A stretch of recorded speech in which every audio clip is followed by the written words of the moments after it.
First, I want to say thank you to Chris Ash and his family for their unbelievable efforts here the last 3.5 years. Chris came in here and worked his tail off. He does everything with integrity. He does it the right way. He worked hard for these kids, and I couldn't be more appreciative of his efforts. I think most of you know when he came in here, there were a lot of things he did not have. We didn't have practice fields. We didn't have a strength and conditioning room. We didn't have a football locker room. We were under NCAA investigation. So hard job. And I'll tell you from back then, there was a lot of folks who didn't have the courage to take this job, and he did. And I will be forever grateful for Chris and the efforts that he's brought here. And I have no doubt that Chris will be a head coach at a significant level in the future and that he will have success. But unfortunately, I thought we had to make a change at this time. I also want to say to Coach McNulty, thank him for how hard that he's worked to be successful here. Obviously an extraordinary career, was here at Rutgers before. Thank him, I thank his family for all of their efforts. But I felt given our offensive production that we needed to make a change there as well. I want to thank our student athletes. They're an extraordinary group of young men who every day bring their very, very best for Rutgers University. They represent us on the field and off the field incredibly well. I've spoken with them. I've gotten to know many of them very, very well. What I've told them is I admire them.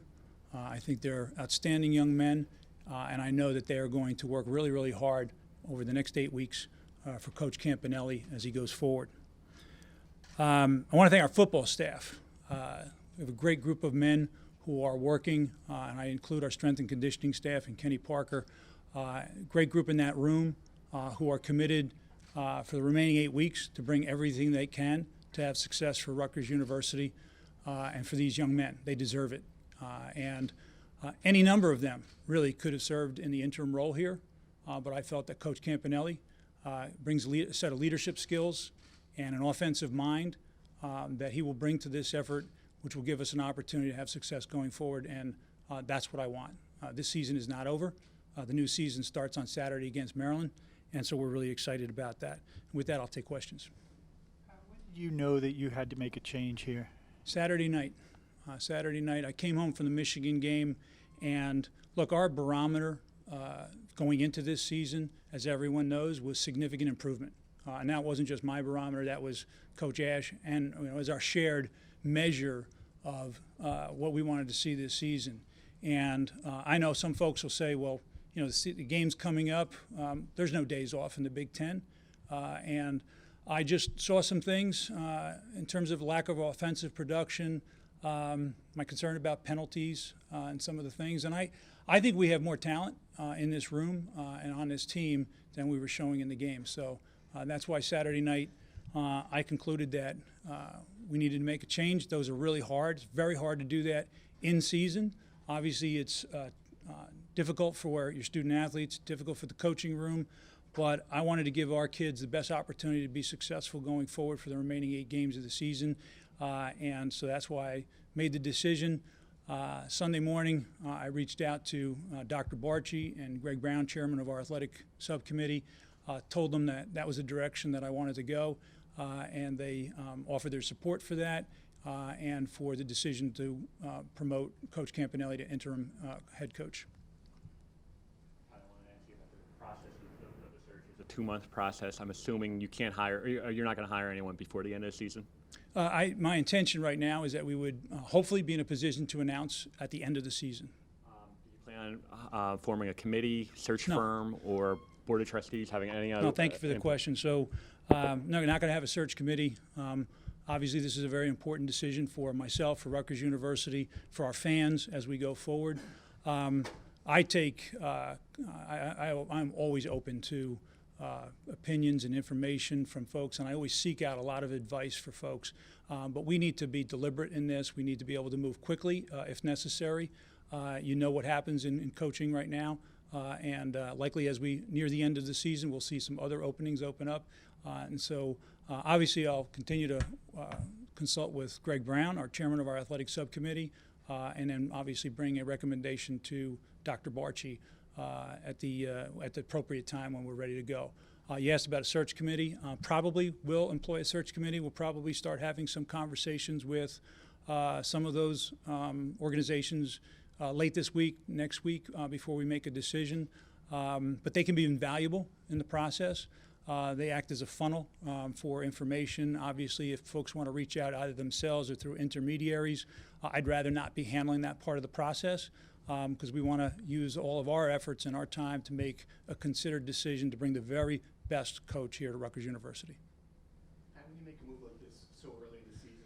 Is it acknowledging a mistake to retain him in December? Should you No, make a move then? I disagree with that. Look, I think one of the things you have to do is you have to give the coach an opportunity to be successful. And I wanted Chris Ash to have this off season and this training camp to come forward into this season and to be successful. Look, if you're going to get somebody to come here to Rutgers University, they have to know you're going to be patient with them. And that's why I made the decision I did at the end of last season. As you know, we had a very young team, and we continue to have a very young team. I thought we made great progress through training camp this summer, but unfortunately we've just not seen that on the field. And so now I want to give us the best opportunity to bring the very best coach to Rutgers University.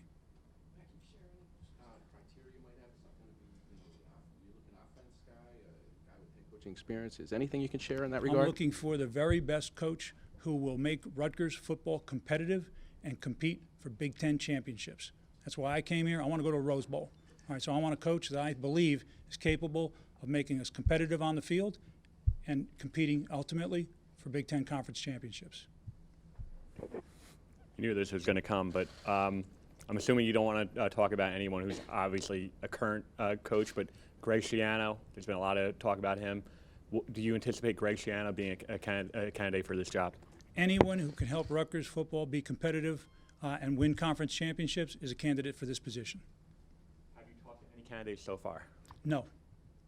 And I repeat that because I know there's been reports out there of agreements and other things.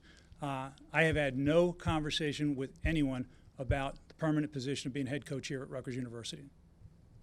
You've talked about you want the best, the person who will make this program competitive, bring you to a Rose Bowl. Still have $8.5 million to pay on Chris Ash, another on McNulty, and then have to hire new staff, all of that.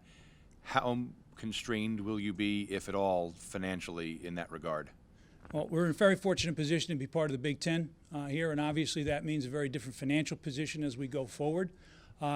We also have a great opportunity in terms of season ticket sales. You get excitement of a new coach who comes in. You know, every 10,000 season tickets that we sell is another $4.5 million. Right? That's not insignificant. So I believe we will have the resources going forward, and I know I have the full support of Dr. Barchi and our board athletic committee chairman, Greg Brown, to go out and hire the very best. So could anybody come to you at some point and say, hey, we can't make that kind of a commitment for X or Y coach? I have not been told anything other than go out and get the very best coach for Rutgers University.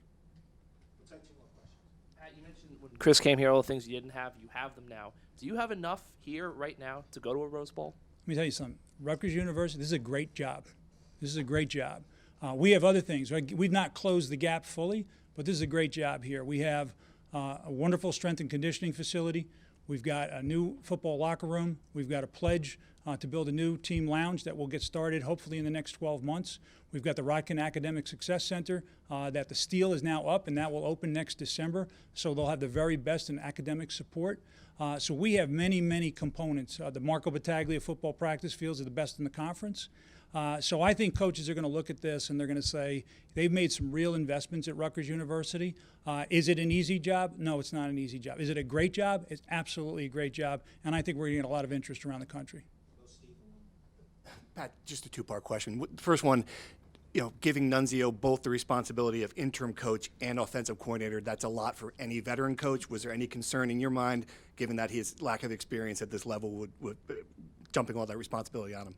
No, fair question. Look, Nunzio has a skill set. He brings a energy and an enthusiasm to everything that he does. He did it at the high school level. I'm a big believer that a lot of those skills translate very, very well, and we've seen that happen around this country where we've had folks who've been relatively new to the college coaching ranks and they've had great success. He's an innovative offensive mind, but he's going to have great help in that room. I mean, there's a great group of coaches in that room. And so this is not going to be anything that's going to be dictated on high. There's going to be very much a collaboration in that room, and I think that's one of his great skills. He's going to bring some innovation. I think we're going to see some fun things on offense here because we've got to score points. I mean, you can't win football games if you don't score points. So I have great confidence in him, and I know he'll do a great job. And you look at just what he's done with quarterbacks in the past, right? So he's the guy who brought Mike Teal along, Gary Nova. He has a reputation for working very well with quarterbacks, and we want to get more production out of that position here. So I think he's very much up to the task, and he has 100% of my confidence. Small follow-up. Can he be a candidate for the job? Anyone who can help Rutgers University become competitive and compete for conference championships is a candidate for this position. The second part of the question, for your own personal legacy here at Rutgers, how important is it for you to get this one right, to make sure that people remember you in the light you want to be remembered here? It's not about my legacy. It's about the student athletes who are in this room on a daily basis, and it's about our fans. It's about the people who are dedicated to the success of Rutgers. We have passionate fans. And what I hope and I say thank you to them because I know how they labor. And one of the things that I've stated is I want to remove 2 words from the Rutgers vocabulary, long-suffering. And so I thank them. I look forward to competing against Maryland on Saturday. And I know they're going to be supportive. And for them, we'll get this decision right. Thank you. One more? One more? Okay. Give me the thumbs up, so. From